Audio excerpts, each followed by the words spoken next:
Goal, nation's leading institute. Hello everyone, this is Chandan Kumar, physics faculty goal institute. आज हम लोग solution करने वाले हैं AITS मेजर टेस्ट 1 का, जो कि हेल्ड किया गया था 25 फरवरी को। तो चलिए स्टार्ट करते हैं क्वेश्चन नंबर 1 से। क्वेश्चन नंबर 1 देखते हैं।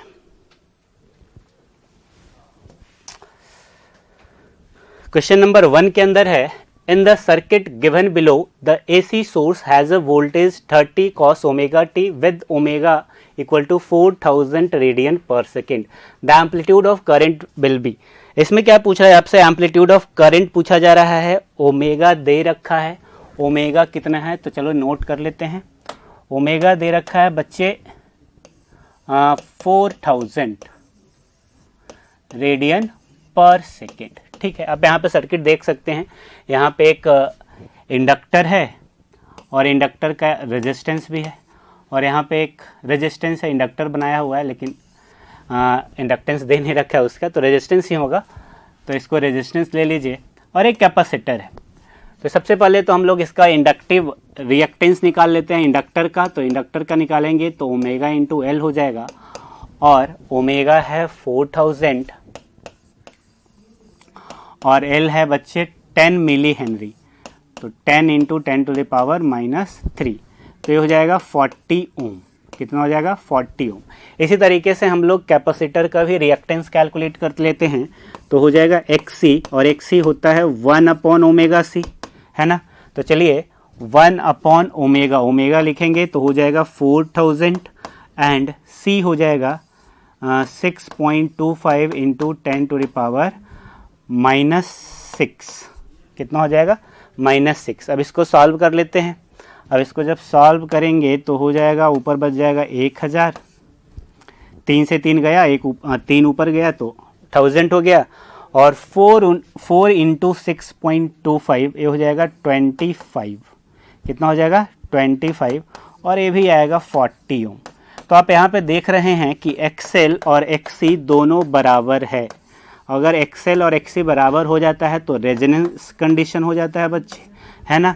तो Z इक्वल टू Z जो होगा वो क्या हो जाएगा? Z इक्वल टू R हो जाएगा, क्योंकि XL और XC क्या होगा? अपोजिट फेज में कैंसिल हो जाएगा, है ना। हमसे पूछ रहा था इसमें एम्पलीट्यूड ऑफ करंट, तो I इक्वल टू लिखेंगे तो हो जाएगा V/Z, और V/R ZR है। V कितना दे रखा है? V है, आप देखेंगे तो एम्पलीट्यूड ऑफ वोल्टेज है 30 अपॉन रेजिस्टेंस कितना है सर्किट का बच्चे? तो 10 ओम आपको यहाँ दिख रहा होगा, और 10 ओम इंडक्टेंस का भी रेजिस्टेंस है। तो टोटल हो गया 15 ओम। करंट हो जाएगा 2 एम्पियर। कितना हो जाएगा? 2 एम्पियर। Option number 4। तो क्वेश्चन नंबर 1 का सही ऑप्शन बन रहा है ऑप्शन नंबर 4। क्लियर है। अगला सवाल देखेंगे हम लोग, क्वेश्चन नंबर 2। तो चलिए देखते हैं।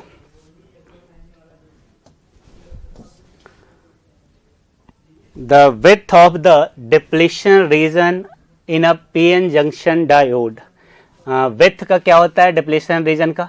तो increases by forward bias, गलत बात है। decreases by reversed bias, गलत बात है। increases by reversed bias, तो सही ऑप्शन हो जाएगा क्वेश्चन नंबर 2 का ऑप्शन नंबर 3। क्लियर है। तो 2 का हो गया 3। अगला सवाल देखेंगे question number 3।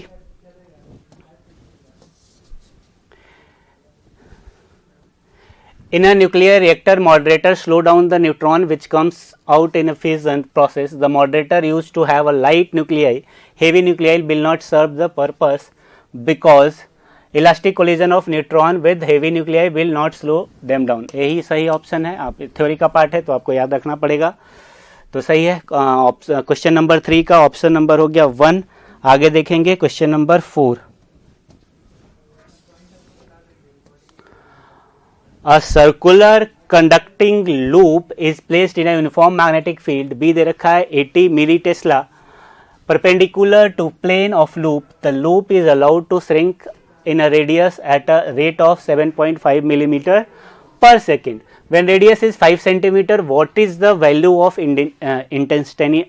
instantaneous induced EMF? Okay, B दे रखा है बच्चे 10 मिली टेस्ला, नहीं सॉरी 80 मिली टेस्ला। और दे रखा है लूप का रेडियस श्रिंक कर रहा है, दैट इज dr/dt आपको सवाल में गिवन है, और वो है 7.5 मिलीमीटर पर सेकेंड। व्हेन रेडियस इज, इस समय रेडियस कितना है 5 सेंटीमीटर है ना, और हमसे पूछ रहा है इंड्यूस्ड ईएमएफ। क्या पूछ रहा है? ई इंड्यूस्ड। ठीक है, इंड्यूस्ड ईएमएफ क्या होता है बच्चे? इंड्यूस्ड ईएमएफ होता है माइनस ऑफ d∅/dt, तो मैग्नीट्यूड लिखना है तो d∅/dt लिख लेते हैं। ठीक है, और d∅/dt लिखेंगे तो हो जाएगा b कांस्टेंट है, dA/dt, रेडियस श्रिंक कर रहा है मतलब एरिया में चेंज आ रहा होगा। ठीक है, अब और लिख सकते हैं b, एरिया को लिखेंगे बच्चे πr²/dt, पाई कांस्टेंट बाहर आ जाएगा तो ईएमएफ हो जाएगा b इंटू पाई, और आर स्क्वायर का अगर डिफ्रेंशिएशन करेंगे तो हो जाएगा 2r dr/dt, तो हो जाएगा b इंटू 2πr dr/dt। ये हो जाएगा ईएमएफ इंड्यूस्ड। अब हम लोग वैल्यू पुट कर सकते हैं, तो मैग्नेटिक फील्ड है 80 मिली टेस्ला टू 10⁻³ 2 पाई, आर हो जाएगा 5 सेंटीमीटर, और dr/dt दे रखा है 7.5 मिलीमीटर पर सेकेंड, तो 7.5 का पावर 10⁻³ अब इसको सॉल्व कर लेते हैं। तो इसको जब सॉल्व करेंगे तो 7.5 इंटू 2 1.5 और इंटू 5 7.5 इंटू 8, इसको करेंगे तो आएगा, ऐसे कर लेते हैं 16, 80 और 60 के आसपास आएगा, यानी कि 60 पाई माइक्रो वोल्ट। क्या हो जाएगा? 60 पाई माइक्रो वोल्ट। आप इसको सॉल्व करेंगे तो आएगा 60 पाई माइक्रो वोल्ट। क्लियर है?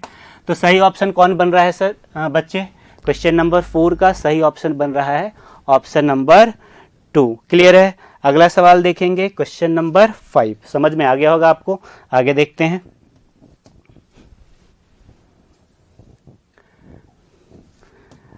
An engine develops 20 kilowatt of power. How much time will it take to lift a mass of 300 kg to a height of 60 metre? तो पावर इक्वल टू हो जाएगा work done upon time, और work done लिखेंगे तो हो जाएगा mgh upon time, और यह है पावर, तो टाइम इक्वल टू हो जाएगा mgh अपॉन p। मास दे रखा है 300 kg, g का वैल्यू हो जाएगा 10, h का वैल्यू हो जाएगा 60, और पावर हो जाएगा 20 किलोवाट, दैट इज 20 इंटू 10⁻³ अब इसको जब हम सॉल्व करेंगे तो 1 2 और 1 3 कट गया, 3 से कट गया, ये हो गया 6 इंटू 3 18/2, यानी कि ये आएगा 9 सेकेंड। कितना आएगा बच्चे? 9 सेकेंड।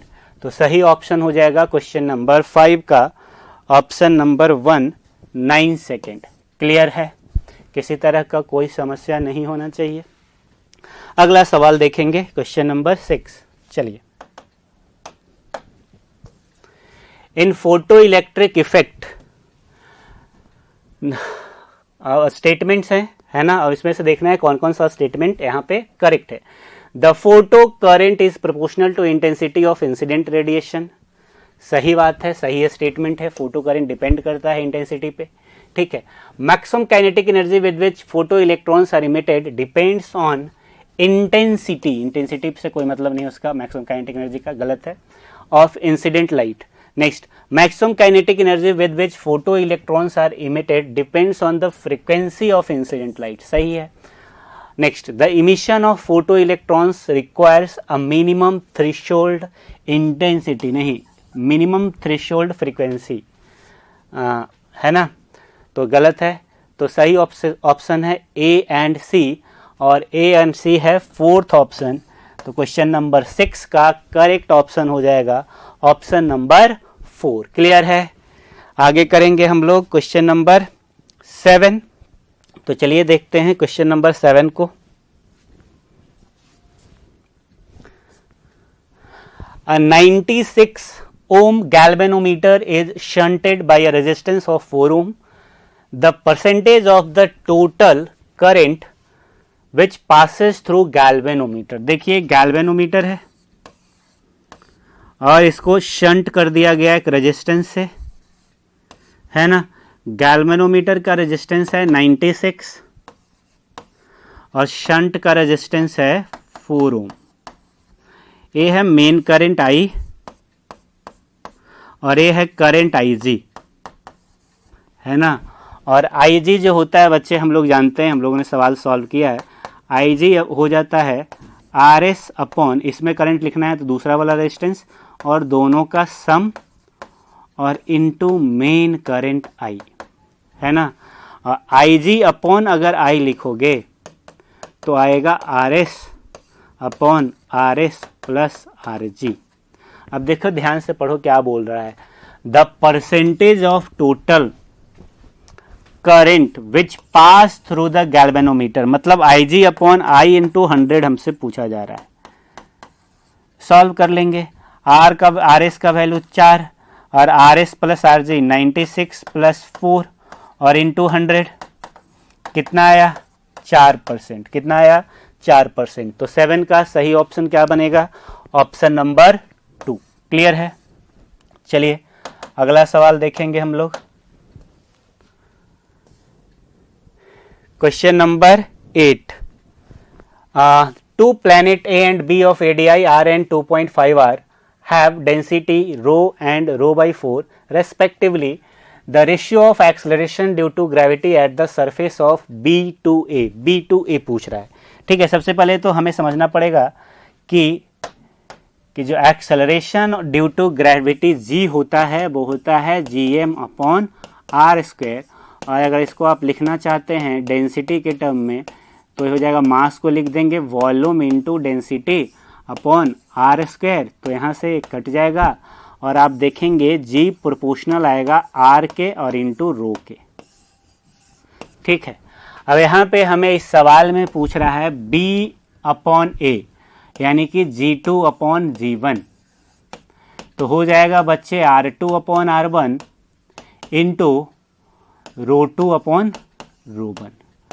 तो R2 कितना है, R2 है 2.5R, तो 2.5R, R1 है R, रो 2 कितना है तो रो बाई 4 है, तो रो बाई 4 और रो 1 कितना है रो कट गया, R कट गया, है ना। तो आप देखेंगे तो आएगा 2.5 अपॉन 4 और इसको लिख सकते हैं 5 अपॉन 8। तो सही ऑप्शन आपको दिख गया होगा, क्वेश्चन नंबर 8 का सही ऑप्शन है ऑप्शन नंबर 3। क्लियर है, क्वेश्चन नंबर 8 क्लियर है। आगे देखेंगे क्वेश्चन नंबर 9।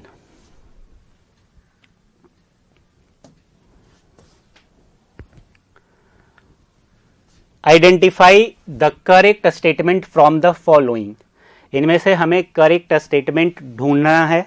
तो चलिए पढ़ते हैं और ढूंढते हैं। Work done by a man in a lifting a bucket out of well by means of rope tied to the bucket is negative, गलत है। वर्क डन बाय मैन पूछ रहा है। Work done by gravitational force in a lifting a bucket out of well by a rope tied to the bucket is negative, ये सही बात है ना। वर्क डन बाय ग्रेविटी, क्योंकि ग्रेविटी नीचे की तरफ है ना, और डिस्प्लेसमेंट बकेट का किधर हो रहा है, ऊपर की तरफ लिफ्ट कर रहा है, तो सही है। Work done by friction on a body sliding down an inclined plane is positive. Work done by a friction on a body sliding down an inclined plane negative हो जाएगा, गलत है। Work done by net force on a body moving on a rough horizontal plane with uniform velocity, velocity constant है, इसका मतलब acceleration क्या हो गया 0, मतलब नेट फोर्स क्या हो गया 0, तो नेट फोर्स 0 है तो work done by net force का क्या हो जाएगा 0, तो ये सही ऑप्शन है। यानी कि क्वेश्चन नंबर 9 का करेक्ट ऑप्शन हो जाएगा BD। अभी एक और है जी, ई स्टेटमेंट भी एक दिख रहा है हमें। Work done by the air resistance on an oscillating pendulum is negative, ये भी सही है। तो हो जाएगा बी, डी एंड ई। तो B, D and E option number 1 question number 9 का करेक्ट ऑप्शन है, ऑप्शन नंबर 1। क्लियर है? आगे देखेंगे हम लोग क्वेश्चन नंबर 10।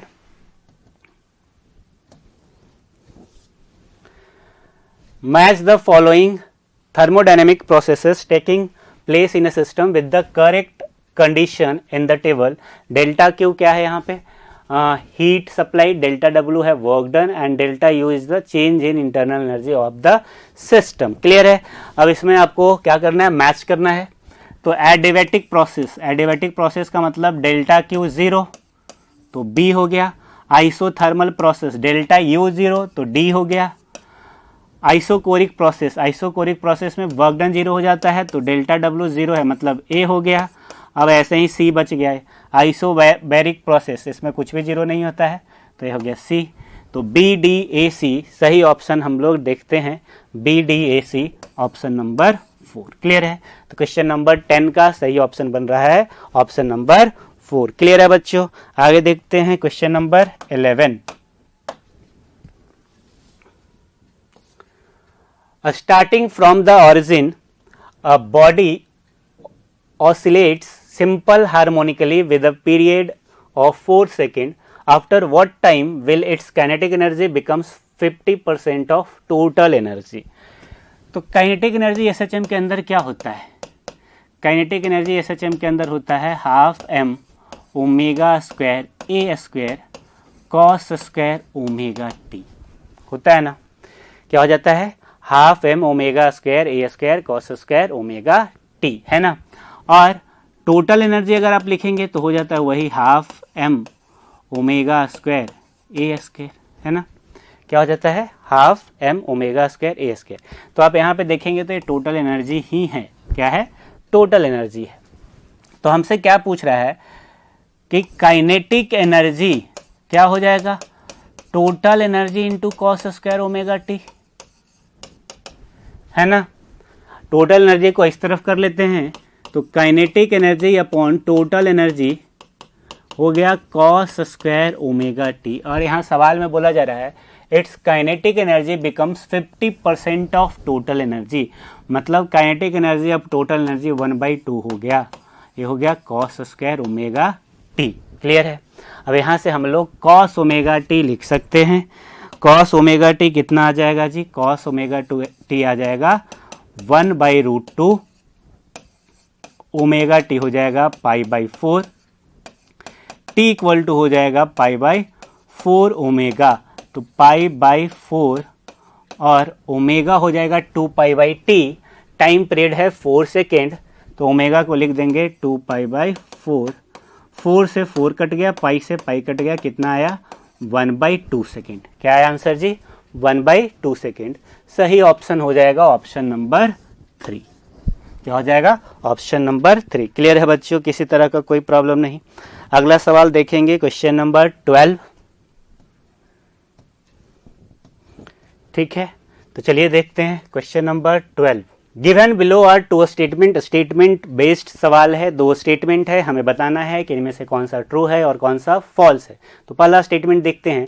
बोला जा रहा है an electric dipole is placed at the centre of hollow sphere, the flux of electric field through the sphere is 0 but the electric field is not 0 anywhere in the sphere, है ना। मान लीजिए एक hollow sphere ले लीजिए, ठीक है।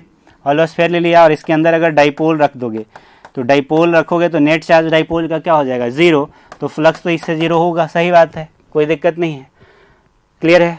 But अगर इलेक्ट्रिक फील्ड देखेंगे तो डाइपोल की वजह से इलेक्ट्रिक फील्ड 0 होता है क्या किसी भी पॉइंट पे? इधर नहीं होगा। तो सही बात है, इलेक्ट्रिक फील्ड जो होगा वो नॉन जीरो होगा। तो सही है। क्या है? सही है। नेक्स्ट, अगर दूसरा स्टेटमेंट हम देखें, if R is the radius of solid metallic sphere, conductor है, मेटल है, तो अगर r is the radius of solid metallic sphere and q be the charge, तो चार्ज अगर दोगे मेटल पे तो सारा का सारा चार्ज कहाँ आएगा? सरफेस के ऊपर आएगा। कहाँ आएगा? सरफेस के ऊपर आएगा। क्लियर है? Total charge on it, the electric field at any point on the spherical surface of radius r less than r, मतलब r लेस देन r बोलने का मतलब क्या है? अंदर वाला कोई पॉइंट, और अंदर वाले पॉइंट पे क्या होता है, अंदर वाले पॉइंट पे इलेक्ट्रिक फील्ड जीरो होता है, क्योंकि कंडक्टर हो गया ना, कंडक्टर के अंदर इलेक्ट्रिक फील्ड क्या होगा, जीरो, इलेक्ट्रिक फील्ड जीरो होगा तो फ्लक्स भी जीरो होगा, तो is zero and the electric flux passing through the close spherical surface of radius R is zero. तो दूसरा स्टेटमेंट भी क्या है, सही है। तो यहाँ पे आप क्या देख पा रहे हैं कि स्टेटमेंट 1 एंड स्टेटमेंट 2 दोनों क्या है, करेक्ट हैं। तो both statement 1 and 2 are true. Option 4 हो जाएगा क्वेश्चन नंबर 12 का।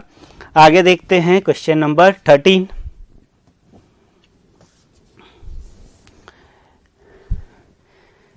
In metallic rod, under the effect of applied electric field, the free electrons of the rod drift from higher potential to lower potential। गलत बात है, lower से higher की तरफ जाएगा, इलेक्ट्रॉन है। Move in the curved path from lower potential to higher potential, lower से higher और curved path, सही बात है ना। ये सब थ्योरी वाला पार्ट है, आपको ये सब पॉइंट्स याद होना चाहिए। Third point, move with the uniform velocity throughout from lower potential to higher potential, गलत बात है।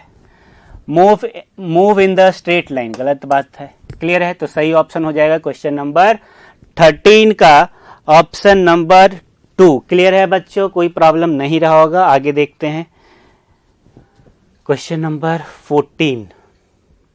Okay, the susceptibility of a paramagnetic material is 399। काय का वैल्यू दे रखा है और यह है 399।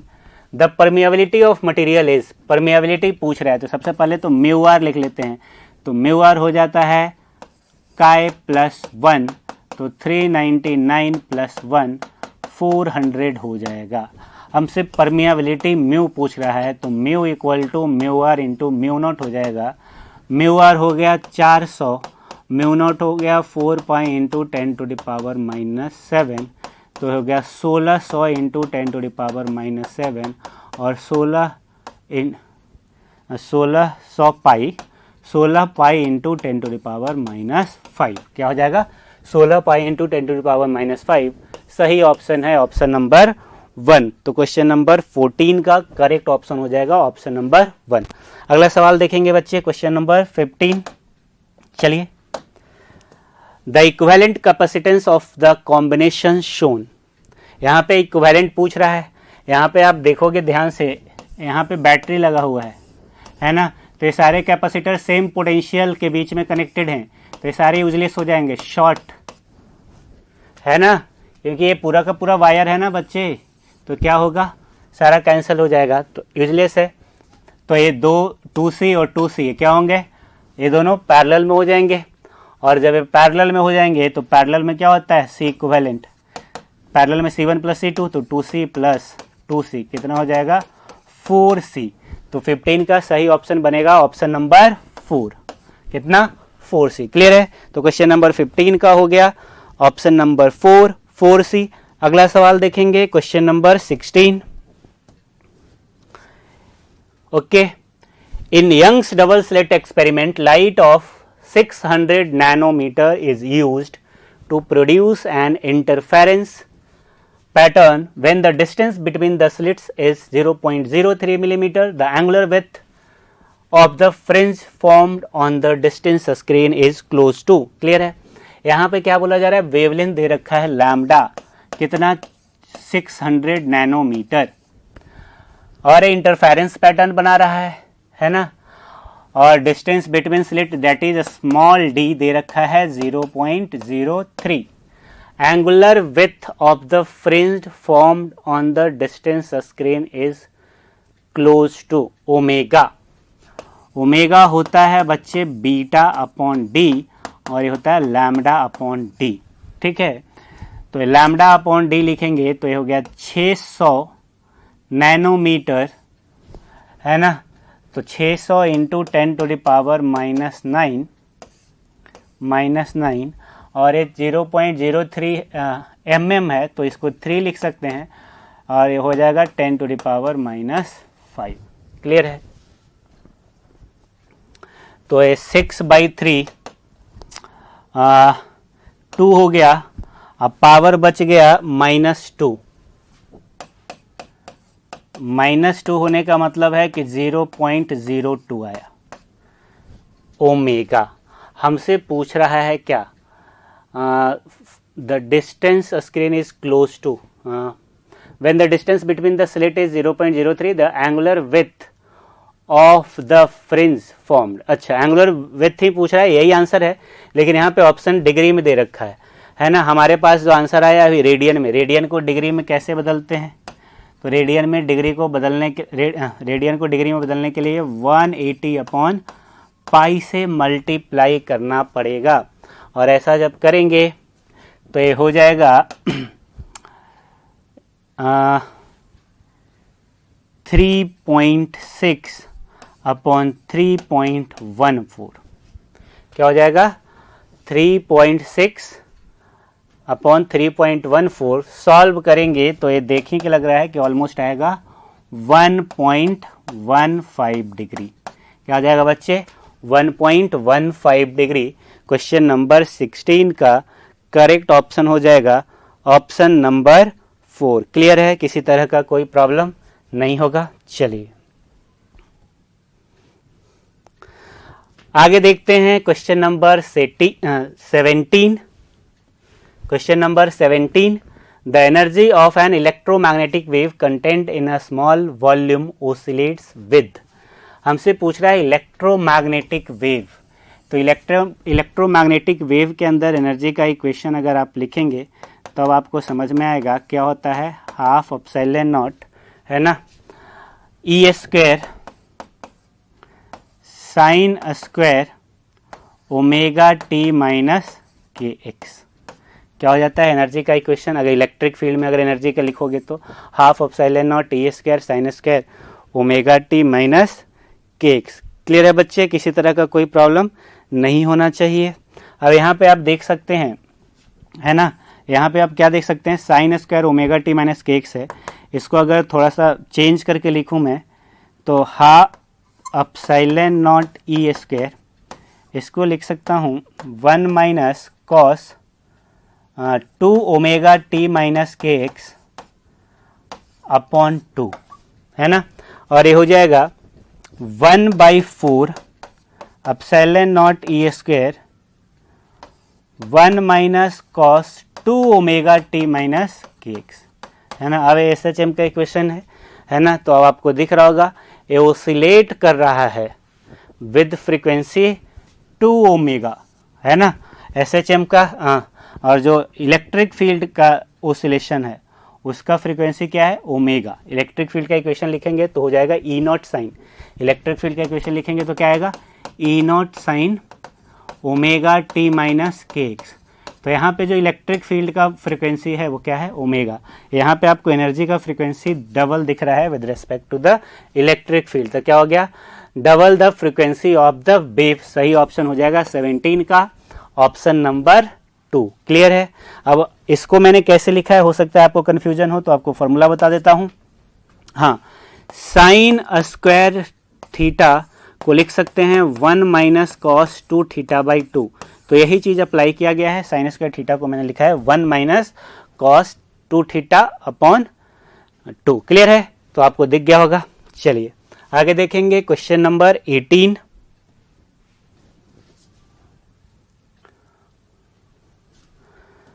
A capacitor of capacitance C is charged to a potential V.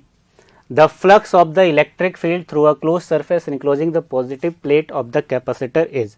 Flux पूछा जा रहा है, चार्ज किया गया है, तो Q क्या हो जाएगा, C इंटू V, है ना। अब एक प्लेट पे चार्ज कितना, CV, और दूसरे पे माइनस CV। पॉजिटिव वाले से फ्लक्स पूछ रहा है, तो पॉजिटिव वाले से फ्लक्स लिखेंगे तो फाई इक्वल टू क्या हो जाएगा, Q enclosed upon epsilon not, तो क्या हो जाएगा, CV upon epsilon not.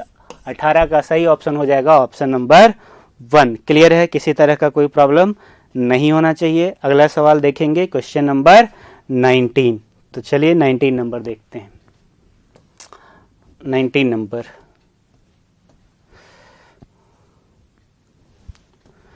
a concave mirror forms an enlarged erect virtual image of an object only when object is placed. याद करो कौन सा मिरर है, कॉनकेव। कॉनकेव कब बनाता है, इरेक्ट। इरेक्ट बनेगा मतलब वर्चुअल, वर्चुअल एक ही कंडीशन में बनाता है। आपको याद होना चाहिए, जब हम ऑब्जेक्ट को बिटवीन फोकस एंड पोल रखते हैं तो virtual, enlarged, erect, behind the mirror image बनता है। तो यहाँ पे सही ऑप्शन आपको मिल गया होगा, क्या होना चाहिए, बिटवीन फोकस एंड पोल। तो between pole and focus option number 3। तो 19 का सही ऑप्शन है ऑप्शन नंबर 3। 20 नंबर देखेंगे तो चलिए देखते हैं question number 20। A body of mass 2 kg moves along x-axis such that its velocity varies with the displacement according to the relation v equal to 16 root x. The force acting on the body, है ना, v दे रखा है तो हम लोग क्या करते हैं, इसको डिफ्रेंशिएट कर देते हैं, dv अपॉन dx हो जाएगा, और dv अपॉन dx करेंगे तो हो जाएगा 16, और इसका डिफ्रेंशिएशन, इसका x का पावर हाफ है तो हाफ माइनस 1 नीचे चला जाएगा। ठीक है, तो हाफ तो मल्टीप्लाई होगा पहले जो भी पावर है ना, और x का पावर हाफ माइनस 1 तो ये हो जाएगा 8, और x का पावर आ जाएगा minus half, that is 8 upon root x आएगा। dv अपॉन dx मिल गया, v हो गया। एक्सलरेशन हम लोग जानते हैं होता है v dv अपॉन dx, v हमें पता है 16 रूट x है, dv अपॉन dx हमने अभी कैलकुलेट किया है, और ये है 8 upon root X. Root X cut गया, और 16 इंटू 8 कितना हो गया, 144।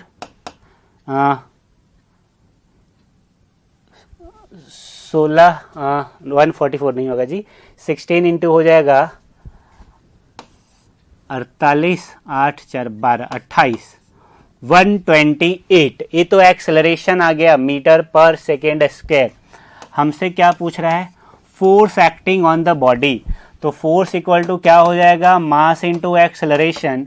मास कितना है बच्चे, 2 kg, एक्सेलरेशन कितना आया 128, तो कितना आ गया 256 न्यूटन। सही ऑप्शन हो जाएगा ऑप्शन नंबर 4। तो 20 का करेक्ट ऑप्शन है ऑप्शन नंबर 4, 256। क्लियर है। Question number 21। Angular momentum of a particle rotating with a central force is constant because of zero torque, है ना, पता होना चाहिए आपको। टॉर्क क्या हो जाता है, सेंट्रल फोर्स की वजह से 0। ठीक है, तो नेक्स्ट 22 देखेंगे।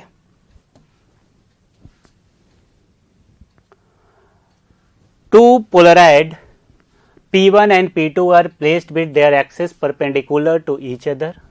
दो पोलराइड है ना, ये P1 है और दूसरा कोई पोलराइड है P2, और इन दोनों के बीच का एंगल है बच्चे 90 डिग्री। क्या है, 90 डिग्री। क्या है, 90 डिग्री। क्लियर है, क्लियर है। इसको अच्छा से बनाता हूँ ताकि तुम्हें साफ साफ दिखे। एक पोलराइड ए है, ठीक है, और दूसरा पोलराइड इधर कहीं है, और एंगल कितना है इन दोनों के बीच में, 90 डिग्री, जो कि आप देख सकते हैं एक्सिस, ये ट्रांसमिशन एक्सिस है। ठीक है, अनपोलराइज्ड लाइट आई नॉट, यहाँ से आई नॉट आ रहा है, इज इंसिडेंट ऑन P1, ये P1 है और ये P2 है। ठीक है, incident on P1, a third Polaroid P3 is kept in between P1 and P2 such that its axis makes an angle 30 degree with the P1। एक और यहाँ पे पोलराइड डाल दिया गया, और ये वाला जो है वो कितना बना रहा है, 30 डिग्री P1 से, तो P2 से ऑब्वियस सी बात है 60 डिग्री बना रहा होगा, है ना। तो पहला से पास करेगा, यहाँ पे आई नॉट इंसिडेंट हो रहा है तो यहाँ तो अपने आप आई नॉट बाई 2 हो जाएगा, और यहाँ पे हो जाएगा I not by 2 cos square 30 degree. ठीक है, और यहाँ से जो भी जाएगा, यहाँ एंगल कितना है 60 डिग्री, तो अगेन इस तरफ आएगा तो हो जाएगा I not by 2 cos square 30 degree into cos square again 60 degree, है ना। तो ये जो बाहर आ रहा है आई इंटेंसिटी, वो ये हो जाएगा। वैल्यू पुट कर लेते हैं, तो I not by 2 cos square 30, cos ये हो जाएगा 3/4, कॉस स्क्वायर 60 1/4, और ये हो जाएगा 3i0/32। ठीक है, कितना हो जाएगा 3i0/32। सही ऑप्शन ढूंढ लेते हैं, ऑप्शन नंबर 1 है, तो 22 का करेक्ट ऑप्शन है ऑप्शन नंबर 1। क्लियर है बच्चों, समझ में आ गया होगा। अगला सवाल देखेंगे, मैलूज लॉ अप्लाई किया हमने। 23, if the series limit frequency of Balmer series, है ना, बाल्मर सीरीज और सीरीज लिमिट का बात कर रहा है, सीरीज लिमिट का बात कर रहा है, इसका मतलब एन फाइनल जो होगा 2 होगा और एन इनिशियल क्या हो जाएगा, इन्फिनिटी। ठीक है, तो फ्रीक्वेंसी न्यू इक्वल टू हो जाएगा, है ना, न्यू दे रखा है आर सी 1/2 का स्क्वायर माइनस 1/∞, और ये आ जाएगा RC/4। ठीक, दूसरा बोल रहा है कौन सा, ब्रैकेट सीरीज, और उसका भी सीरीज लिमिट है। क्या है, सीरीज लिमिट है, मतलब एन फाइनल हो जाएगा bracket Lyman Balmer Paschen bracket, है ना, 4 हो जाएगा और इनिशियल हो जाएगा इन्फिनिटी। ठीक है, तो यहाँ से अगर फ्रीक्वेंसी न्यू डैश मान लें इसका, तो हो जाएगा RC 1/4 का स्क्वायर माइनस 1/∞, तो ये आ जाएगा RC/16। ठीक है, तो दो इक्वेशन आपके पास है, फर्स्ट एंड सेकेंड, कुछ नहीं करना है, दोनों को डिवाइड कर दीजिए। तो न्यू अपॉन न्यू डैश, वो है RC/4 और यह है RC/16। तो न्यू अपॉन न्यू डैश देखेंगे तो आ जाएगा 4 और न्यू डैश आ जाएगा न्यू अपॉन 4, मतलब फ्रीक्वेंसी क्या हो गया, 1/4 हो गया। तो सही ऑप्शन हो गया बच्चे 23 का ऑप्शन नंबर 3। क्या हो गया, ऑप्शन नंबर 3। क्लियर है, किसी तरह का कोई समस्या नहीं। आगे देखेंगे क्वेश्चन नंबर 24। तो चलिए देखते हैं 24। Which of the following statement is correct, इनमें से कौन सा स्टेटमेंट करेक्ट है। Heat produced in a conductor varies inversely as a current flowing, heat produced in a conductor varies directly as the current flowing, heat produced in a conductor varies inversely as the square of the current flowing, heat produced in a conductor varies directly as the square of the current flowing। सही है, H equal to क्या होता है बच्चे, I²RT, तो H जो है वो प्रोपोर्शनल टू क्या है, I²। और ये कौन सा स्टेटमेंट बता रहा है आपको, ये बता रहा है स्टेटमेंट नंबर 4, है ना, ऑप्शन नंबर 4 आपको बता रहा है heat produced in a conductor varies directly as the square of the current flowing. Clear है, तो 24 का हो जाएगा ऑप्शन नंबर 4। अगला सवाल देखेंगे क्वेश्चन नंबर 25। हाँ 25, इसके अंदर क्या बोला जा रहा है, every planet revolves around the sun in an elliptical orbit. Statement first a जो है, the force acting on a planet is inversely proportional to a square of distance from the sun। Clear बात है, F equal to हम लोग जानते हैं क्या हो जाता है, Gm1m2/r²। तो ये बोल रहा है कि F जो है इन्वर्सली प्रोपोर्शनल टू r² है, तो पहला स्टेटमेंट सही ही हो गया ना। ठीक है, inversely proportional to a square of distance from the sun. ठीक है, दूसरा, the force acting on a planet is directly proportional to product of mass of the planet and the sum m1 and m2। Clear है, तो दूसरा statement भी सही है, तो पहला तो सही हुआ ही, दूसरा भी सही हुआ। the centripetal force acting on the planet is directed away from, नहीं directed towards the center, away लिखा हुआ है तो गलत हो गया। the square of time period revolution of planet around the sun is directly proportional to cube of semi major axis of the elliptical orbit, t proportional to T square proportional to A cube, यही बोला जा रहा है। Kepler's का तीसरा law यही था, यानी कि डी ऑप्शन भी करेक्ट है। तो आपको करेक्ट मिल गया होगा कौन कौन सा, A B and D. A B and D option number 4 है। क्या है, ऑप्शन नंबर 4 है बच्चों। क्लियर है, किसी तरह का कोई प्रॉब्लम नहीं होना चाहिए। तो 25 का सही ऑप्शन हो जाएगा 4 ए बी डी। चलिए अगला सवाल करेंगे, question number 26। A solid metallic cube having total surface area, एक क्यूब है जिसका टोटल सरफेस एरिया है 54 metre square, is uniformly heated if its temperature is increased by 15%, 15 degree Celsius. Calculate the increase in volume of the cube. Given alpha equal to 6 into 10 to the power minus 4. A solid metallic cube having total surface area. तो total surface area cube का हो जाएगा 6a square, और कितना हो जाता है 54। a square अगर निकालोगे तो 54 अपॉन 6 9 आ जाएगा, और a निकालोगे तो 3 मीटर आ जाएगा। कितना आ जाएगा, 3 मीटर। क्लियर है, तो ये क्या हो गया, साइड ऑफ क्यूब। ये क्या है जी, यहाँ पे साइड ऑफ क्यूब। ठीक है, okay. Calculate the increase in volume of the cube, यानी कि डेल्टा भी हमसे पूछ रहा है। तो डेल्टा वी हो जाता है V naught gamma delta T.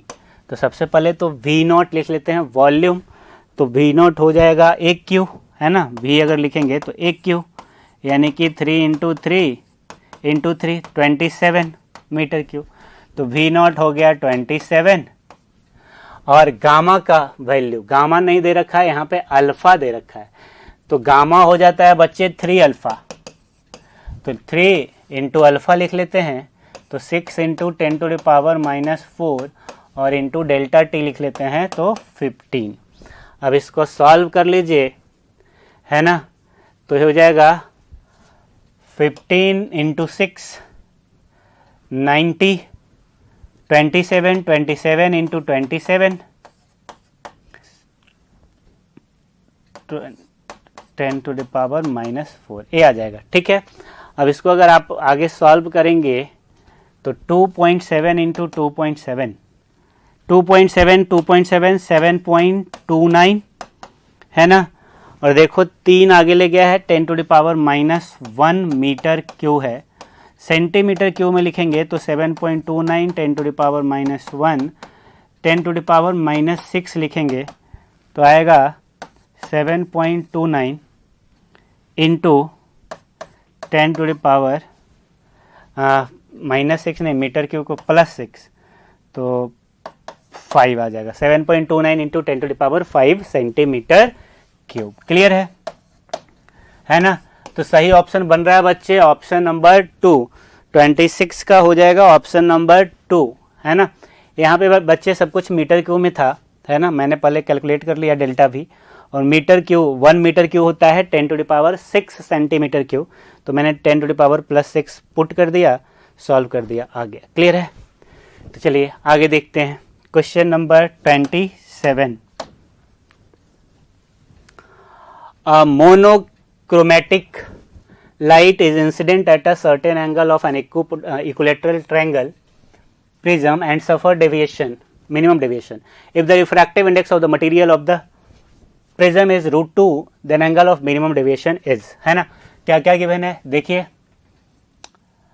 Minimum deviation शायद पता करना है ना, एंगल ऑफ मिनिमम डेविएशन ये पता करना है। इक्विलैटरल प्रिज्म बोल रहा है तो एंगल ऑफ प्रिज्म 60 डिग्री हो जाएगा, एंड रिफ्रैक्टिव इंडेक्स है √2। हमने फॉर्मूला पढ़ा था mu equal to sine delta minimum plus a/2 equal to sine a/2। Clear है, इसी को अप्लाई करेंगे तो म्यू है √2 sine 60 plus delta m/2 upon sine 30। Sine 60/2 sine 30, और यहाँ से साइन 60 प्लस डेल्टा m/2 हो जाएगा। साइन 30 होता है 1/2, इधर मल्टीप्लाई करेंगे तो 1/√2 आएगा। ठीक है, तो 60 plus delta minimum by 2 equal to sine 1/√2 होता है 45 डिग्री पे। तो delta minimum plus 60 equal to 45 into 2 90, delta minimum हो जाएगा 90 minus 60 30 degree Celsius, 30 degree angle है, तो 30 हो जाएगा। 27 का सही ऑप्शन हो जाएगा ऑप्शन नंबर 2। क्लियर है बच्चों, किसी तरह का कोई प्रॉब्लम नहीं। क्वेश्चन नंबर 28 देखेंगे। A string is clamped at both the ends and it is vibrating in its sixth harmonic. The equation of this stationary wave is by equal to 0.4 sin 1.57x cos 100 pi t. The length of the string is. ध्यान से देखिए इस सवाल में क्या दे रखा है, यहाँ पे इक्वेशन दे रखा है, और इक्वेशन से आपको क्या दिख रहा होगा कि एक स्टैंडिंग वेव का इक्वेशन है, वाइब्रेट कर रहा है, सिक्स्थ हार्मोनिक में है। तो सिक्स्थ हार्मोनिक में है मतलब 6 लूप बना रहा होगा, है ना। तो ये कितना हो गया, 5 लूप और एक 6 लूप, और हर लूप कितना होता है λ/2, है ना। तो इसका जो लेंथ है l वो हो जाएगा 6 इंटू λ/2, दैट इज 3 लैम्डा के बराबर। क्या हो जाएगा, 3 लैम्डा के बराबर। हमसे इसका लेंथ पूछ रहा है, तो लैम्डा पहले पता कर लेते हैं। तो लैम्डा यहाँ से पता कर सकते हैं, के का वैल्यू दे रखा है कितना 1.57, और के होता है 2 पाई बाई लैम्डा 1.57। लैम्डा हो गया 2 पाई अपॉन 1.57, और ये आ जाएगा, सॉल्व करेंगे तो 4, लैम्डा का वैल्यू कितना हो जाएगा 4, है ना। और लेंथ ऑफ स्ट्रिंग लिखेंगे तो 3 इंटू 4 दैट इज 12 मीटर। कितना आ जाएगा 12 मीटर। 28 का सही ऑप्शन हो जाएगा ऑप्शन नंबर 1, 12 मीटर। क्लियर है, क्लियर है बच्चों। अगला सवाल देखेंगे, तो चलिए देखते हैं। चलिए क्वेश्चन नंबर 29 करेंगे। A circular disc of radius 2r is removed from a bigger circular disc of radius 4r such that the circumference of the disk coincides the center of mass of the new disk from the center of bigger disk। देखिए सवाल को करते हैं हम लोग। यहाँ पे disc का बात कर रहा है, यूनिफॉर्म ही होगा, ऑब्वियस सी बात है। तो इसमें जो एरिया है वो प्रोपोर्शनल हो जाता है किसके बच्चे, मास के। तो यहाँ पे जो रेडियस दे रखा है वो दे रखा है 4r, और यहाँ से एक डिस्क बाहर निकाला गया है, तो और उसका रेडियस कितना है 2r। ठीक है, इसका रेडियस ये है 2r यहाँ तक, है ना, और ये पूरा है 4r। ठीक है, क्लियर है। इस तरह के सवाल को आप बना सकते हैं। जो सेंटर ऑफ मास का पोजीशन होता है वो होता है क्या, ए बिगर मतलब total into position of centre of mass of total minus A removed position of centre of mass of removed upon A total minus A removed. Clear है, ये फॉर्मूला अप्लाई करने वाला हूं मैं। तो एरिया टोटल अगर लिखेंगे तो हो जाएगा पाई आर स्क्वायर, और आर हो जाएगा बिगर ब्लॉक का 4r, और उसका सेंटर ऑफ मास ऑरिजिन मान लेते हैं बच्चे, इसको एक्स एक्स मान लो, तो ये हो जाएगा 0 0, और इसका जो रिमूव्ड पार्ट है उसका सेंटर हो जाएगा 2r 0 पे। ठीक है, तो इंटू 0 माइनस रिमूव्ड पार्ट का एरिया हो जाएगा पाई इंटू 2r का होल स्क्वायर, और इंटू सेंटर ऑफ मास हो जाएगा इसका 2r पे अपॉन, है ना, ए टोटल मतलब पाई इंटू 4r का square minus pi into 2r का स्क्वायर। ठीक है, अब इसको सॉल्व कर लेते हैं।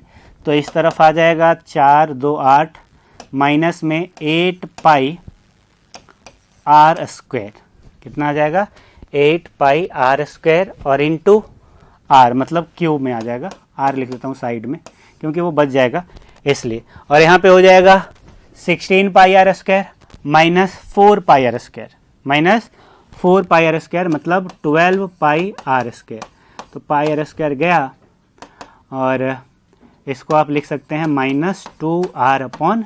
8r/12 है तो ये हो जाएगा 2r/3 माइनस में, तो सही ऑप्शन हो जाएगा ऑप्शन नंबर 2। तो 29 का सही ऑप्शन है बच्चे ऑप्शन नंबर 2, प्रॉब्लम नहीं होना चाहिए। क्लियर है? आगे देखेंगे question number 30। In the given circuit, the current through Zener diode is, Zener diode से करंट पूछ रहा है।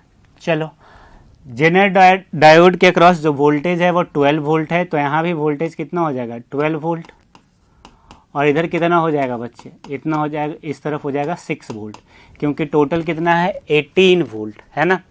और हमें करंट निकालना है किससे, इससे जेनर डायोड से।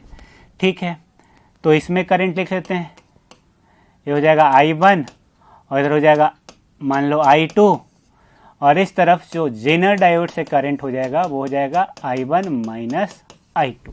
ठीक है, तो IZ इक्वल टू अगर लिखें तो I1 लिखूंगा तो हो जाएगा 6/6 वोल्ट है इसके क्रॉस, रेजिस्टेंस है 800, तो V/R।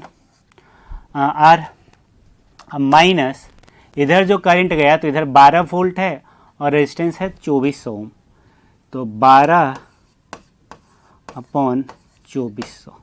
अब इसको सॉल्व करना पड़ेगा, तो चलिए करते हैं। तो ये हो गया 3/4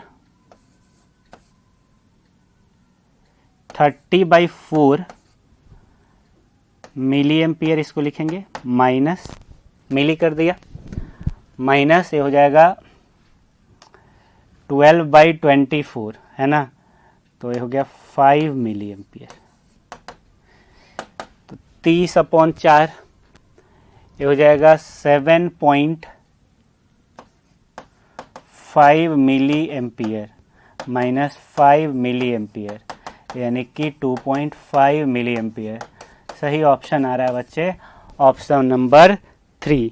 तो क्वेश्चन 30 का सही ऑप्शन हो जाएगा option number 3, 2.5 milli ampere. Clear है, किसी तरह का कोई प्रॉब्लम नहीं होना चाहिए।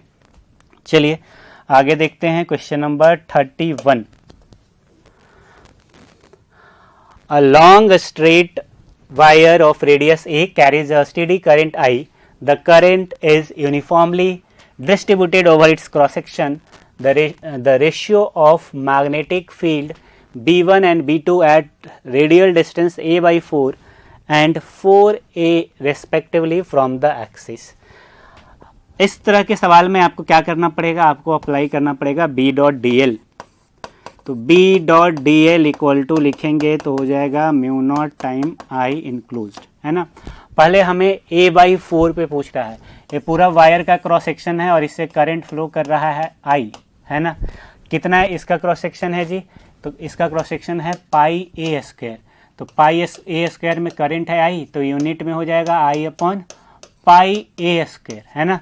अब हमसे पूछ रहा है A/4 डिस्टेंस पे, मतलब इधर कहीं, तो इसका एरिया कितना हो जाएगा, इसका एरिया हो जाएगा पाई इंटू A/4 का होल स्क्वायर, और इसमें जो करंट हो जाएगा वो हो जाएगा I/πA² और इंटू πA²/16 I/16, मतलब I इनक्लोज्ड जो है A/4 के अंदर है ना, वो कितना है I/16। तो चलिए अप्लाई कर लेते हैं, तो B इंटू 2πr, R की जगह पे A/4 लिखूंगा, μ0 और I की जगह पे I/16 लिखूंगा। ठीक है, इसको B1 बोल लेते हैं। क्लियर है बच्चों, तो अगर B1 लिखेंगे तो हो जाएगा μ0 I/2π A/4 और इंटू 16। ठीक है, और यहाँ से ये कट गया, ये आया μ0 I अपॉन है ना 8πA, क्या आया 8πA B1। दूसरा वाला आउटर पार्ट में पूछ रहा है हमसे, आउटर पार्ट का देखेंगे तो कितना डिस्टेंस है, दूसरा वाला जो है वो कितना डिस्टेंस पे है 4A पे, कितना पे 4A पे। ठीक है, तो अगेन B.dl लिखेंगे और बी डॉट डी एल वापस म्यू नॉट आई हो जाएगा। यहाँ पे तो करंट वही रह जाएगा क्योंकि पूरा वायर ही उसके अंदर आ गया, तो जो वायर से करंट है वही हो जाएगा। तो बी इंटू 2 इंटू 4a और ये हो जाएगा म्यू नॉट इंटू आई, B2 बोल दो इसको, और B2 इक्वल टू लिखोगे तो म्यू नॉट आई अपॉन 8 पाई ए। ये दूसरा आया, ये पहला था। ध्यान से देखो दोनों सेम ही है क्या? सेम है। हमसे पूछ रहा है रेशियो B1 अपॉन B2 क्या आ रहा है बच्चे? 1 आ रहा है। क्या आ रहा है बच्चे? 1 आ रहा है। तो सही ऑप्शन हो जाएगा 31 का ऑप्शन नंबर 3। क्लियर है? 1। किसी तरह का कोई प्रॉब्लम नहीं। अगला सवाल देखते हैं, question number 32। A slit of width 0.2 millimeter is illuminated by a parallel beam of light of wavelength 5000 angstrom and diffraction bands are observed on a screen 1.2 meter from the slit. The distance of fourth dark band from the central bright. Fourth dark है ना, तो dark के लिए क्या हो जाता है? D sine theta, path difference हो जाता है एन लैम्डा। क्या हो जाता है? D sine theta equal to n lambda. नहीं तो ऐसे आपको याद होगा, एंगुलर पोजीशन अगर देखना हो डिफ्रैक्शन पैटर्न में, डिफ्रैक्शन का बात हो रहा है यहाँ पे, देख लीजिए डिफ्रैक्शन बैंड। तो फर्स्ट मिनिमा होता है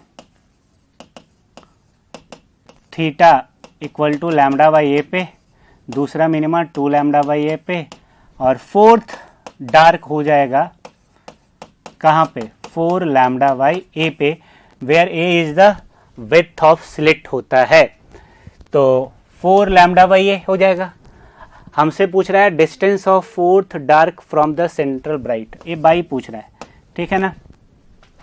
तो 4 लैम्डा बाई थीटा लिख रहा हूं मैं, तो 4 इंटू लैम्डा, लैम्डा हो जाएगा 5000 एंगस्ट्रॉम, तो -10। 4 लैम्डा अपॉन ए लिखूंगा तो 0.2 है, तो 2 इंटू 10⁻⁻4 लिखूंगा। क्लियर है? किसी तरह का कोई प्रॉब्लम नहीं। अब यहाँ से मैं लिखूंगा तो हो जाएगा 2 इंटू 10⁻4 इंटू 10⁻⁻10 अपॉन 2 इंटू 10⁻⁻4। तो 2 से 2 कट गया। थीटा जो आया वो बच्चे कितना आया? तो 4 4 8 10⁻⁻2 आया। और थीटा को हम लोग लिख सकते हैं क्या? ए मान लो डिस्टेंस डी है और ए बाई है, तो थीटा को हम लोग लिखते हैं बाई अपॉन डी। बाई हमसे पूछ रहा है और डी शायद दे रखा है, डी है 1.2 मीटर, तो बाई इक्वल टू आएगा 1.2 इंटू 10⁻⁻2 मीटर, और इसको लिख सकते हैं 12 इंटू 10⁻⁻3 12 mm। क्या आ जाएगा? 12 mm। सही ऑप्शन है क्वेश्चन नंबर 32 का 12 mm। क्लियर है? किसी तरह का कोई प्रॉब्लम नहीं होगा, समझ गए होंगे। अगला देखेंगे question number 33। Which of the following statement is incorrect? Frictional force opposite to relative motion. Incorrect पूछ रहा है, ध्यान दीजिएगा। इनकरेक्ट हमें बताना है। सही है। Rolling friction is smaller than sliding friction, सही है। Limiting value of static friction is directly proportional to normal reaction, सही है। Coefficient of sliding friction has dimension of area, गलत है ना। तो इसमें गलत ही ढूंढना है, इसलिए करेक्ट ऑप्शन इसमें 4th है। करेक्ट ऑप्शन क्या हो जाएगा? 4th। तो 33 का हो जाएगा ऑप्शन नंबर 4। अगला सवाल देखेंगे question number 34। An ideal monoatomic gas occupies a volume 4 meter cube at a pressure of 5 into 10⁻6. The energy of the gas, energy of the gas मतलब kinetic energy, तो ये क्या हो जाएगा? 3/2 nRT और 3/2 PV, जो भी चाहे आप लिख लें। तो 3/2 P है 4 और P नहीं, V है 4 और प्रेशर है 5 into 10⁻6, ठीक है। तो 2 से 2 गया, 6 3, तो 3 इंटू 10⁻7 हो गया। तो सही ऑप्शन हो जाएगा 34 का ऑप्शन नंबर 1। क्लियर है? अगला सवाल देखेंगे क्वेश्चन नंबर 35। चलिए देखते हैं। A standing wave is produced in a string fixed at both ends. In this case, all particle between the consecutive antinodes vibrates in same phase. नहीं, ऐसे होता है ना, तो अगर ये नीचे जाएगा तो ऊपर जा रहा होगा, अपोजिट फेज में होता है, ठीक है। और ऑल्टरनेट वाला सेम होता है, ठीक है। ऑल ऑल्टरनेट एंटीनोड, देखो ऑल्टरनेट है, इसको छोड़ के इसको, ये दोनों नीचे ही जा रहे होंगे। वाइब्रेट इन सेम फेज, सही स्टेटमेंट है। ऑल एंटीनोड्स वाइब्रेट इन फेज, गलत बात है। ऑल पार्टिकल्स वाइब्रेट इन फेज, गलत बात है। तो सही ऑप्शन कौन सा हो गया? Option number 2। तो 35 का सही ऑप्शन हो गया ऑप्शन नंबर 2। अगला देखेंगे क्वेश्चन नंबर 36। क्लियर है बच्चों? क्वेश्चन नंबर 36, चलिए सेक्शन बी का सवाल है। Assertion, in an uniform magnetic field the speed and energy remains the same for a moving charge particle. In an uniform magnetic field के अंदर a speed and energy remains the same for a moving charge particle. सही है। moving charge particle experience magnetic force V parallel to its direction of motion, गलत statement है। तो assertion is correct but reason is incorrect. तो assertion is correct, reason is incorrect, option number 2।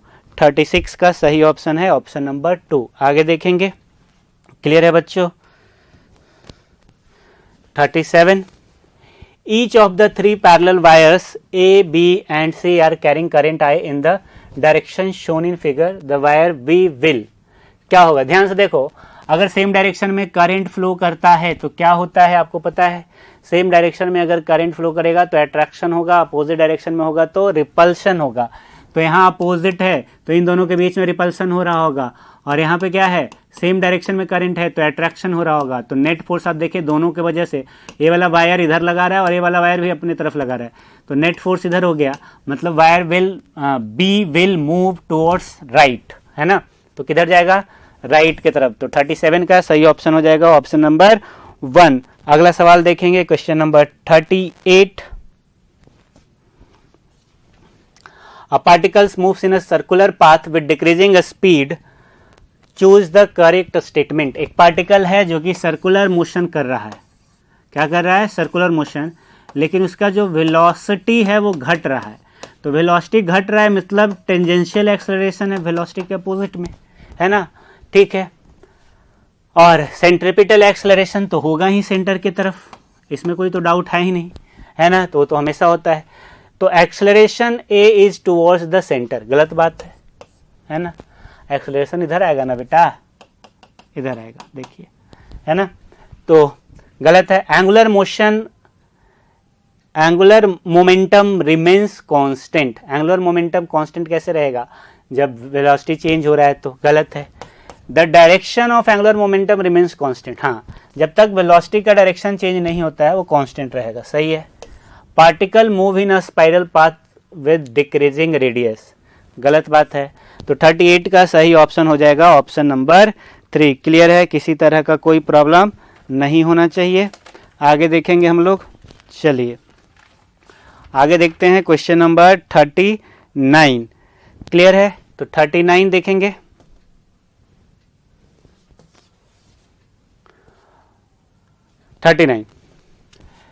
In the nuclear reaction, what does X stand for? हाँ, यहाँ पे देखिए hydrogen है, nitrogen है ना? मतलब एक प्रोटॉन टकरा रहा है नाइट्रोजन से तो एक ऑक्सीजन फॉर्म हो रहा है। यहाँ पे हम लोग देखते हैं हम लोग conservation of charge and conservation of mass, दोनों देखेंगे। तो 7 और 1 8, ठीक है।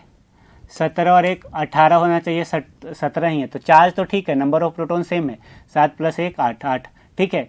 मतलब यहाँ पे न्यूट्रॉन एक कम गया है, तो एक्स क्या रहा होगा? न्यूट्रॉन।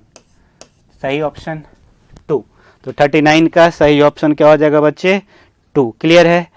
क्लियर है? किसी तरह का कोई प्रॉब्लम नहीं। चलिए 40 देखेंगे। A large number of water drops each of radius r, नहीं बताया कितना नंबर ऑफ ड्रॉप्स है, combine to have a drop of radius r if the surface tension is T and mechanical equivalent of heat is J, the rise in heat energy per unit volume, है ना। तो चलो पहले तो N drops मान लेते हैं, N drops है ना। तो एन ड्रॉप्स है तो सरफेस एरिया जो हो जाएगा वो हो जाएगा एन इंटू 4πr², है ना।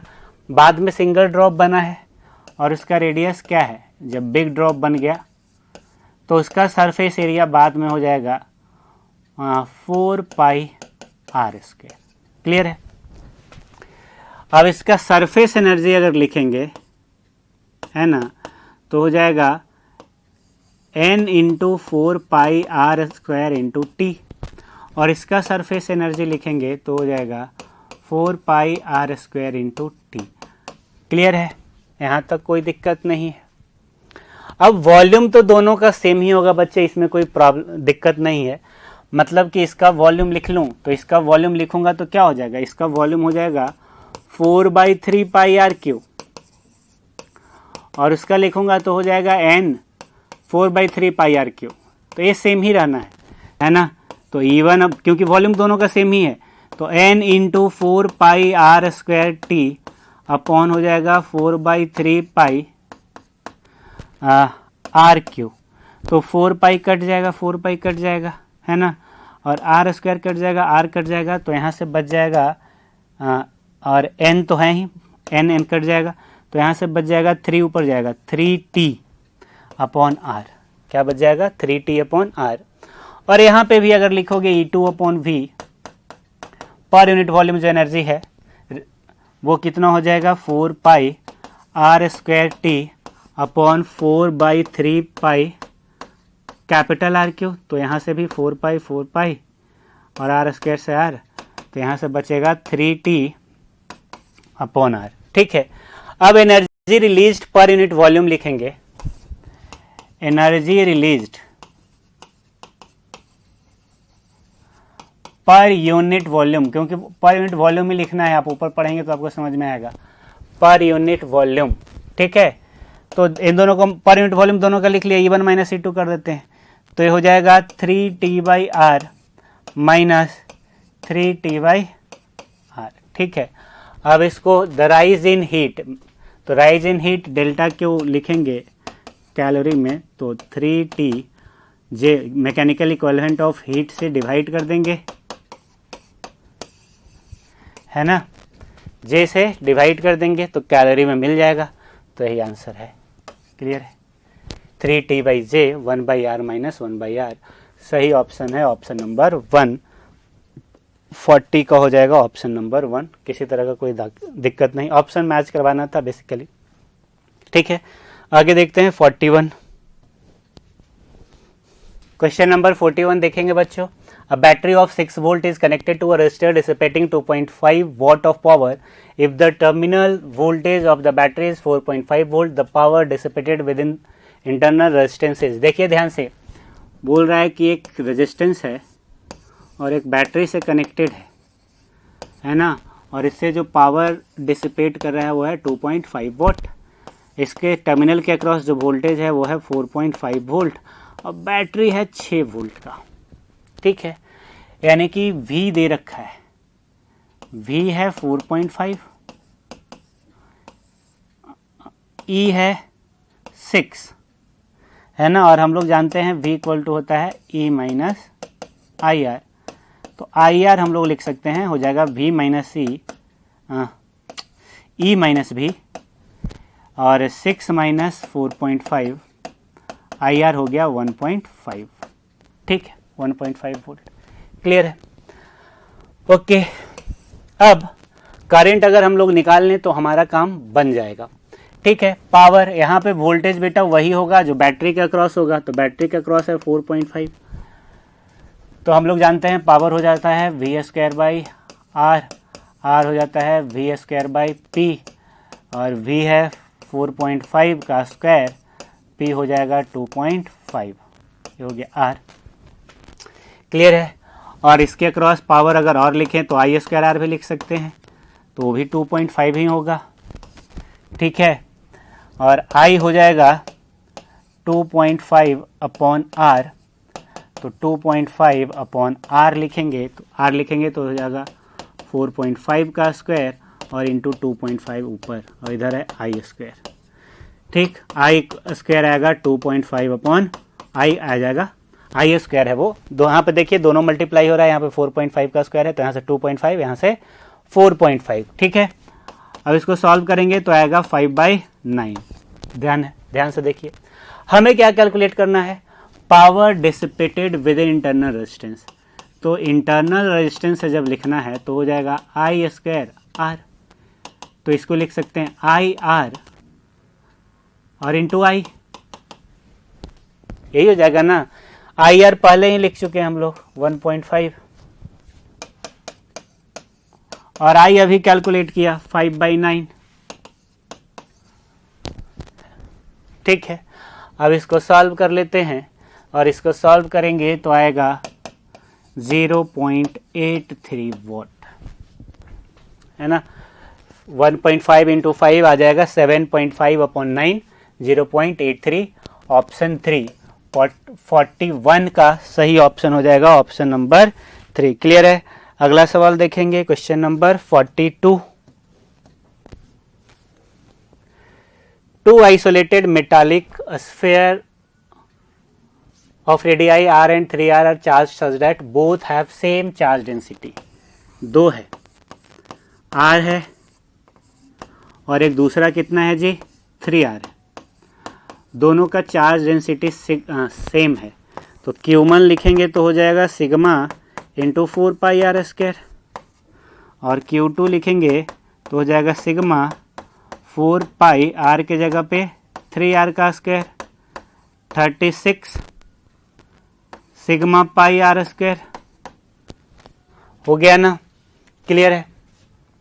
The sphere are then connected by a thin conducting wire, connect कर दिया। ठीक है, हाँ, if the new charge density of the bigger is sigma dash then the ratio. अब कनेक्ट करोगे तो क्या होगा, दोनों का पोटेंशियल सेम हो जाएगा। तो हमें एक चीज़ तो समझ में आ रहा है, Q1 प्लस Q2 अगर दोनों को ऐड कर दें तो हो जाएगा 40 सिग्मा पाई r स्क्वायर, है ना। अब जो भी चार्ज होगा हमें नहीं पता, बाद में एक पे आ गया मान लो Q1 डैश और दूसरे पे आ गया Q2 डैश सपोज, तो पोटेंशियल तो सेम होगा, तो K Q1 dash upon R1 is equal to हो जाएगा K Q2 dash upon R2, है ना। तो Q1 डैश अपॉन R1 अगर लिखेंगे तो R आ जाएगा, और Q2 डैश अपॉन R2 लिखेंगे तो आ जाएगा 3R, आएगा ना। तो फाइनली अगर आपको देखना है तो आपको समझ में आएगा कि Q2 डैश जो हो जाएगा वो 3Q1 डैश हो जाएगा। क्या हो जाएगा, 3Q1 डैश। ठीक है, और Q1 dash plus Q2 dash हमें पता है वो तो वही रहेगा जो पहले था, 40 सिग्मा पाई r स्क्वायर। ठीक है, हमें दूसरे वाले पे, बड़े वाले पे पता करना है, तो बड़े वाले का ही पता करते हैं। तो मैं यहाँ से लिख सकता हूँ, यहाँ से हो जाएगा Q2 के जगह पे 3Q1, तो 4Q1 equal to 40 sigma pi r square. तो Q1 हो जाएगा 10 sigma pi r square Q1 dash, और Q2 डैश हो जाएगा 30 सिग्मा पाई r स्क्वायर। ठीक है, अब क्या करते हैं, हमें दूसरे वाले पे चार्ज पता चल गया, तो 30 सिग्मा पाई r स्क्वायर, और इस पे मान लो नया डेंसिटी क्या बोला इसने, सिग्मा डैश, तो क्या लिखेंगे सिग्मा डैश और इनटू इसका एरिया, तो इसका एरिया हो जाएगा 4 पाई इंटू 9r स्क्वायर, 4 पाई r square pi r square, है ना। तो आप देखेंगे तो यहाँ पे आपको दिखेगा sigma dash upon sigma, sigma dash है, सिग्मा इधर से ले आओ तो इधर 30 बचेगा और ये 36 बचेगा, तो 5/6 आएगा। ठीक है, 5/6, तो 42 का सही ऑप्शन हो जाएगा option number 3, 5/6 sigma dash upon sigma. Clear है, समझ गए होंगे, किसी तरह का कोई प्रॉब्लम नहीं रहा होगा। अगले सवाल की तरफ चलेंगे, क्वेश्चन नंबर 43। क्या बोला जा रहा है कि अ प्रोजेक्टाइल इज प्रोजेक्टेड, एक प्रोजेक्टाइल है वो प्रोजेक्ट किया गया कितना से, 60 मीटर पर सेकेंड से, कितना एंगल पे, 60 डिग्री से, ठीक है। The velocity of particle at time t equal to 3√3 from the start will be. तो पहले तो इसका इनिशियल वेलोसिटी लिखेंगे, तो इनिशियल वेलोसिटी लिखेंगे तो इसका हो जाएगा इधर कॉस, तो 60 कॉस 60 आई कैप प्लस 60 साइन 60 जे कैप। तो इसको लिखेंगे तो कॉस 60 हो जाता है 1/2, तो 30 आई कैप और ये हो जाएगा 30√3 जे कैप इनिशियल वेलोसिटी। एक्सेलरेशन क्या हो जाएगा बच्चा, वर्टिकल में है तो जी हो जाएगा, तो -10 जे कैप, और कितना टाइम के बाद पूछ रहा है, 3√3 सेकेंड के बाद, ठीक है। तो हम लोग क्या करेंगे, v इक्वल टू हो जाएगा u प्लस AT। तो u तो हमारे पास है 30 आई कैप प्लस 30√3 जे कैप, और माइनस एक्सेलरेशन माइनस में है 10 इंटू 3√3 जे कैप, ठीक है। तो ये 30√3 जे कैप हो गया, यहाँ भी 30√3, तो बचा 30 आई कैप। तो वेलोसिटी का मैग्नीट्यूड कितना रह गया, 30 मीटर पर सेकेंड। क्लियर है, सही ऑप्शन हो जाएगा ऑप्शन नंबर 1। तो 43 का सही ऑप्शन है ऑप्शन नंबर 1। अगला देख लेते हैं question number 44। In a series LCR circuit the impedance of circuit during resonance is, resonance पे आपको पता होगा XL और XC बराबर हो जाता है, अपोजिट फेज में कैंसिल हो जाता है, Z इक्वल टू R हो जाता है ना। Z लिखेंगे तो क्या लिखेंगे, R² plus XL minus XC का स्क्वायर। अब ये दोनों तो सेम ही है तो ये 0 हो गया, तो Z इक्वल टू क्या आया, R, तो क्या हो जाता है, रेजिस्टेंस। तो 44 का ऑप्शन नंबर 3। अगला सवाल देखते हैं question number 45। Two concentric circular coils with radii 2 centimetre and 200 centimetre are, ध्यान से देखिए कंसेंट्रिक है तो एक छोटा है और एक बड़ा है। पहले तो फॉर्मूला बना लेते हैं, उसके बाद पुट कर देंगे। तो स्मॉल आर कैपिटल आर, छोटे वाले का नंबर ऑफ टर्न्स 30 है, बड़े वाले का 600 है ना। अब इसको आप चाहो तो N1 बोल सकते हो और इसको N2 बोल सकते हो, ठीक है। द म्यूचुअल इंडक्टेंस पूछ रहा है, तो क्या करेंगे बच्चे, बाहर वाले में करंट दे देंगे I, मैग्नेटिक फील्ड B लिखेंगे तो हो जाएगा μ0 N2 I upon 2R। Magnetic flux लिखेंगे तो हो जाएगा B इंटू A, है ना, दोनों के बीच, तो μ0 N2 I अपॉन 2R, और A लिखेंगे तो area of loop pi R² हो जाएगा, और इंटू नंबर ऑफ टर्न्स कितना है, N1। तो M जो है वो हो जाता है फाई अपॉन I, और ये आप देखेंगे तो आएगा μ0 N1 N2 पाई R² अपॉन 2R।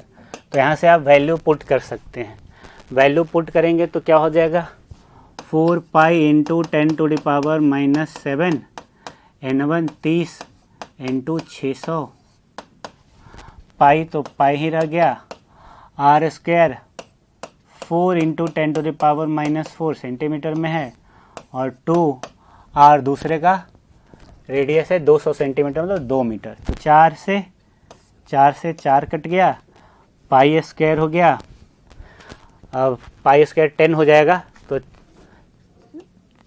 4 3 12 72 है 7.2 इंटू 10⁻⁻6 हेनरी, सॉल्व कर लीजिए, आ जाएगा। क्लियर है, तो क्वेश्चन नंबर 45 का सही ऑप्शन हो जाएगा ऑप्शन नंबर 2। क्लियर है, अगला सवाल देखेंगे question number 46।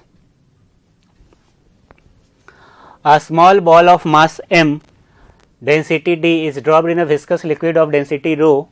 After some time, the ball falls with a constant velocity. What is the viscous force on the ball? देखिए एक बॉल है, बोल रहा है कांस्टेंट वेलोसिटी से जा रहा है, तो इस पे नीचे क्या लग रहा होगा, mg।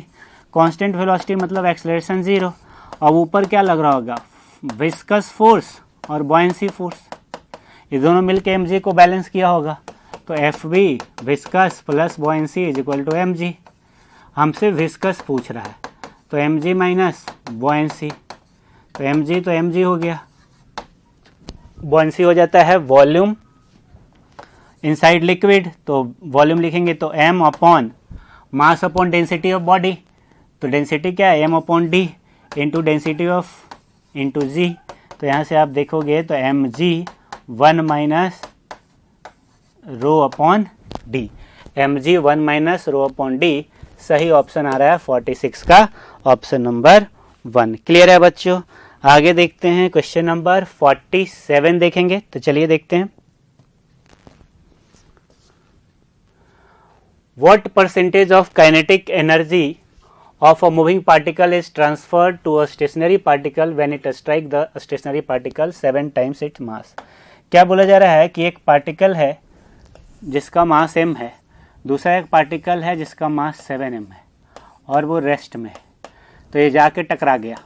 मान लो इसकी वेलोसिटी u है ना, तो इसको u1 बोल देते हैं, तो u1 हो गया u और u2 हो गया 0, है ना। तो हमसे पूछ रहा है what percentage of kinetic energy moving particle is transferred to the stationary particle, इस मतलब इसका वेलोसिटी निकालना पड़ेगा। तो इसका जो वेलोसिटी होगा वो v2 कहलाएगा आफ्टर कोलिजन। तो v2 अगर लिखते हैं तो v2 का फॉर्मूला हो जाता है m2 minus m1 u1 upon m1 plus m2 plus 2 m1 u1 upon m1 plus m2। Clear है? अब यहाँ पे बच्चे u1 u2 होता है और यहाँ पे u1 होता है, ठीक है। अब यहाँ पे u2 दूसरा वाला रेस्ट में है तो ये वाला पार्ट 0 हो जाएगा, लिखने की जरूरत नहीं है। तो 2m u और m प्लस 7m मतलब 8m, u अपॉन 4 आ गया। v2 कितना आ गया? u by 4। पूछ रहा है कितना परसेंट काइनेटिक एनर्जी दूसरे वाले को मिला, तो kinetic energy 2 upon kinetic energy initial, तो काइनेटिक एनर्जी 2 लिखेंगे तो हाफ, मास कितना है 7m और वेलोसिटी कितना मिला u बाई 4 और इनिशियल काइनेटिक एनर्जी क्या था? हाफ mu स्क्वायर जो दिया था, ठीक है। और इसको जब सॉल्व करोगे तो हाफ mu स्क्वायर कट जाएगा, है ना, बचेगा 7 और 4 का स्क्वायर हो जाएगा 16, तो 7 अपॉन 16 परसेंटेज में पूछ रहा है तो आप इसको 100 से मल्टीप्लाई कर सकते हैं और ऐसा करेंगे तो हो जाएगा 700 अपॉन 16, ये होगा 43%, 43.75%। सॉल्व कर लेना, परसेंटेज में अगर लिखना है तो कितना हो जाएगा 43.75। क्लियर है? किसी तरह का कोई प्रॉब्लम नहीं होना चाहिए बच्चों। तो चलिए ठीक है, आगे क्वेश्चन नंबर 48 देखेंगे हम लोग। The force is given in the terms of time and displacement x by the equation F equal to a cos bx plus c sin dt। यहाँ पे आप देखेंगे तो इस इक्वेशन से आपको क्या पता चल रहा है कि a और c दोनों का डायमेंशन क्या होगा, जो फोर्स का डायमेंशन होगा। तो a और c फोर्स हो गया तो इसको लिख देते हैं mlt माइनस 2, और b का डायमेंशन क्या, b डायमेंशन लेस है तो b का डायमेंशन 1/x हो जाएगा, मतलब l का पावर -1 हो जाएगा, तो l का पावर -2 स्क्वायर है इसलिए -2, ठीक है। और नीचे d ये भी डायमेंशन लेस है तो d का डायमेंशन हो जाएगा 1/t, जैसे t का पावर -1। अब इसको सॉल्व कर लीजिए तो ये हो जाएगा m, l का -1 हो जाएगा और ये +1 हो जाएगा, t का भी -1 हो जाएगा, तो ml -1 t -1, सही ऑप्शन 48 का हो जाएगा, ऑप्शन नंबर 2। क्लियर है? तो 48 का ऑप्शन नंबर 2। अगला सवाल देखते हैं, क्वेश्चन नंबर 49। लॉजिक गेट है, देखिए यहाँ पे 2 स्विच है ना। अब देखो बच्चों, अगर इस स्विच को क्लोज करोगे, है ना, अब मैं बना देता हूँ, इसको A है और B है, ट्रूथ टेबल बनाता हूँ तब समझ में आएगा क्या क्या हो सकता है। 0 0 1 0 0 1 1 1, ठीक है। आउटपुट देख लेते हैं भाई, ध्यान से देखो। अगर दोनों को ओपन रहेंगे तो करंट ऐसे जाएगा, तो बल्ब जलेगा, ग्लो करेगा, तो आउटपुट 1 मिलेगा। ठीक है। अगर किसी एक को क्लोज कर दोगे तो शॉर्ट सर्किट हो जाएगा, करंट इधर जाएगा, इधर करंट ही नहीं जाएगा, 0 हो जाएगा, तो आउटपुट नहीं मिलेगा। अगर मान लो इसको ओपन रखेंगे और इसको क्लोज करेंगे तो वापस करंट ऐसे शॉर्ट सर्किट चला जाएगा, बल्ब से नहीं जाएगा, 0 हो जाएगा। दोनों क्लोज कर दोगे तब भी शॉर्ट सर्किट हो जाएगा, बल्ब नहीं ग्लो करेगा, 0। अब यहाँ पे ध्यान से देखो, ये क्या है, यहाँ पे क्या है, ये है a प्लस बी का बार, है ना, a प्लस बी का बार। देखो a प्लस बी का बार है कि नहीं है।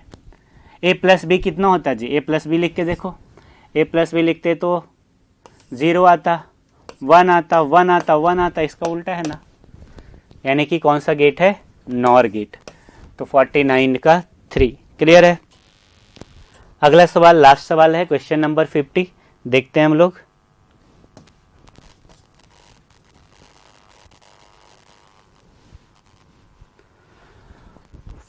अ लॉन्ग सोलेनॉइड, एक सोलेनॉइड है जिसके अंदर टर्न्स दे रखा है 400 turns per centimetre, carries a current I, the magnetic field at centre is this. Another long solenoid, उसका भी नंबर ऑफ टर्न्स दे रखा है, and it's carries a current this, the value of magnetic field at centre. अच्छा, दो solenoid को compare करना है, तो B1 अपॉन B2 क्या हो जाएगा, N1 I1 upon N2 I2, simple है।